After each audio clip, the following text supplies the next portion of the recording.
मित्रांनो, झिरोधामध्ये जर तुम्ही ट्रेड करत असाल आणि कोणतीही पोझिशन इंट्राडेसाठी जर तुम्ही घेतली असेल किंवा फ्युचर अँड ऑप्शन्समध्ये जर तुम्ही कॅरी फॉरवर्डची देखील पोझिशन घेतली असेल, तर सगळ्यात इम्पॉर्टंट गोष्ट ट्रेडिंगमध्ये ही देखील आहे की तुम्ही स्टॉप लॉसचा वापर करावा। तर आज आपण हेच बघणार आहोत की झिरोधामध्ये आपण स्टॉप लॉस कसा लावू शकतो। तर त्यासाठी आपण एक डेमो पोझिशन घेऊया स्टॉप लॉस लावण्यासाठी। तर हिंडाल्कोचा इथे एक स्टॉक आहे, त्याच्यातच आपण एक डेमो पोझिशन बनवूया। तर आपण इंट्राडेमध्ये याला बाय करूया, 5 क्वांटिटी आपण घेऊया आणि इथं मी स्वाईप टू बाय करून इथे सगळ्यात पहिले इंट्राडे चूज करून घेऊ आणि मग इथे स्वाईप टू बाय आपण करूया। तर ही आपली ऑर्डर कंप्लीट झालेली आहे। क्लोज करून आपण जाऊया आपल्या पोर्टफोलिओवाल्या सेक्शनमध्ये आणि आपण आलो आहे तिथं आपली पोझिशन इथं तुम्ही बघू शकतात। तर जी पण इंट्राडेमध्ये तुम्ही पोझिशन घ्याल त्याच्यासमोर MIS असं लिहून येतं आणि कोणती पण पोझिशन जर तुम्ही लॉंग टर्मसाठी बाय केली तर त्याच्यासमोर असं होल्डिंग CNC लिहून येतं। तर आपल्याला स्टॉप लॉस लावायचा आहे ह्या इंट्राडे पोझिशनवरती। तर त्या पोझिशनवरती आपण क्लिक करूयात। क्लिक केल्यानंतर तुम्हाला इथं एक्झिटचं बटन मिळेल। तर एक्झिटच्या इथे तुम्हाला क्लिक करायचं आहे, ह्या बटनवरती क्लिक नाही करायचं आहे। ह्या एक्झिटवरती आपण क्लिक करूया। क्लिक केल्यानंतर तुम्हाला इथे मोरचं ऑप्शन मिळेल। तर ह्या मोरच्या ऑप्शनवरती तुम्हाला क्लिक करायचं आहे। आता त्याच्यानंतर तुम्हाला इथे बघायला मिळेल की हे जे बटन आहे त्याच्यावरती क्लिक करून तुम्हाला याला ऑन करून घ्यायचं आहे। आता इथे स्टॉप लॉसचं तुमचं ऑप्शन जे आहे ते एनेबल झालं आहे। तर दोन गोष्टी तुम्हाला बघायला मिळतील, एक आहे ट्रिगर प्राइस आणि एक आहे मार्केट। आता ही गोष्ट थोडी कॉम्प्लिकेटेड असू शकते काही लोकांसाठी, तर लक्ष देऊन ऐका। सगळ्यात पहिले आपण याचा अर्थ समजूया की ट्रिगर प्राइस एक्झॅक्टली असते काय।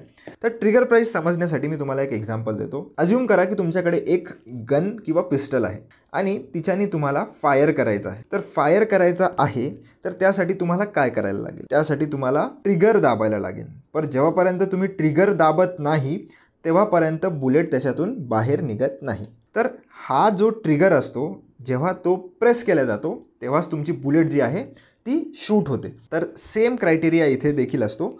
ही जी ट्रिगर प्राइस असते, जेव्हापर्यंत तुमची ट्रिगर प्राइस मार्केटमध्ये येत नाही तोवर तुमची ऑर्डर जी आहे ती ब्रोकरकडे असते आणि जशी तुमची ट्रिगर प्राइस मार्केटमध्ये आली तर तुमचा ब्रोकर ती ऑर्डर सेंड करून देतो एक्सचेंजला।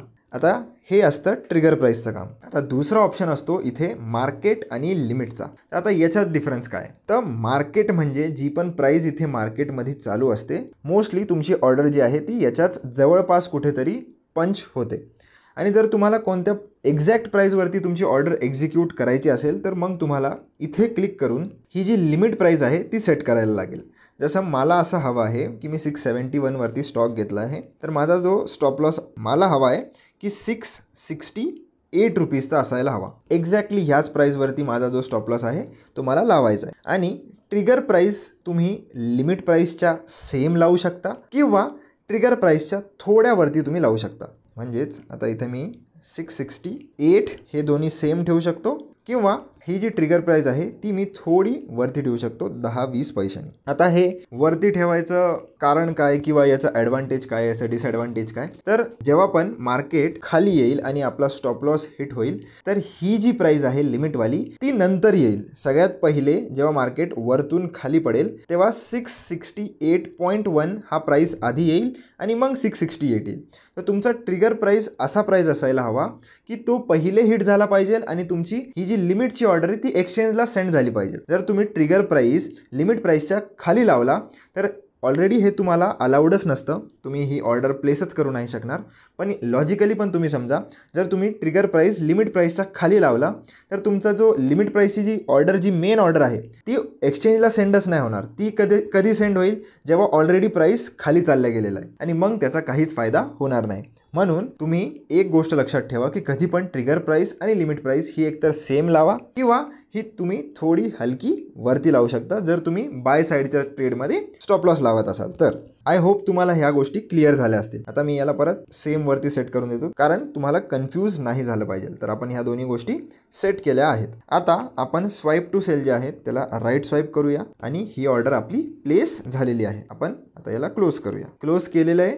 आता आपण जाऊया आपल्या ऑर्डर्सवाल्या सेक्शनमध्ये आणि चेक करूया की आपली जी स्टॉप लॉसवाली जी ऑर्डर आहे ती ओपन आहे की नाही. तो ओपनवाल्या सेक्शनमध्ये तुम्हाला इथे बघायला मिळेल की तुमची जी स्टॉप लॉसवाली ऑर्डर आहे ती अजून पण पेंडिंग आहे का, कारण आपला जो आपण ट्रिगर सेट केलेला आहे 668 रुपीजचा, तो ट्रिगर अजून मार्केटमध्ये नाही आलेला. मार्केट कुठे आहे, मार्केट आत्ता सध्या आहे 672 रुपीजवर. आणि जर हा ट्रिगर येईल तरच आपली ही जी स्टॉप लॉसची ऑर्डर आहे ती ट्रिगर होणार आहे. जर पूर्ण दिवसात हा ट्रिगर पॉईंट आपला जर नाही आला तर ही जी ऑर्डर आहे ती automatically end of the day cancel होऊन जाते. हिची व्हॅलिडिटी फक्त आणि फक्त 1 दिवसासाठीच असते. इंट्राडेसाठीच ही जी ऑर्डर आहे ती व्हॅलिड असते. आणि तुमचा ट्रेड पण जर तुम्ही इंट्राडेमध्ये घेतलेला आहे तर तो पण एकाच दिवसासाठी व्हॅलिड असणार आहे. आता जर तुम्हाला या स्टॉप लॉसच्या ऑर्डरमध्ये काही चेंजेस करायचे असतील तर याच्यावरती क्लिक करून तुम्ही मॉडिफाय या ऑप्शनवरती क्लिक करून चेंजेस देखील करू शकता. आता जसं मला कळतं आहे की ट्रेड जो आहे तो माझ्या थोड्या फेवरमध्ये चालला आहे, तर मी माझा जो स्टॉप लॉस आहे तो 668 वरून काढून 670 वरती लावू. 670 दोन्ही इथं केलं. मॉडिफायला आपण परत राईट स्वाईप करूया आणि याला क्लोज करूया. आणि क्लोज जसं तुम्ही कराल तर तुम्ही बघू शकता आता आपला ट्रिगर प्राईस पण चेंज झाला आहे आणि जो लिमिट प्राईसचा जो प्राईस पॉईंट आहे तो पण चेंज झाला आहे. तर असं देखील तुम्ही नंतर चेंज करू शकता. आता इन केस जर तुमचा टार्गेट हिट झाला तर मी परत आपल्या पोझिशनवाल्या सेक्शनमध्ये येतो. आता असं आपण कन्सिडर करूया की आपला जो ट्रेड आहे त्याच्यात आपला टार्गेट हिट झाला, तर याच्यावरती क्लिक करून मी याला एक्झिट केलं. आता एक्झिट करायचे पण 2 ऑप्शन आहे. याच्यामध्ये एक्झिटवरती क्लिक करून तुम्ही बाकी सगळ्या गोष्टी जर तुम्हाला तशाच ठेवायच्या असतील, क्वांटिटी मॅक्सिमम आहे, मार्केटवरतीच तुम्हाला एक्झिक्यूट करायचं असेल आणि फक्त जर तुम्हाला स्वाईप टू सेल करायचं असेल तर तुमच्याकडे अजून एक शॉर्टकट आहे जो आत्ताच झिरोदाने लॉन्च केलेला आहे.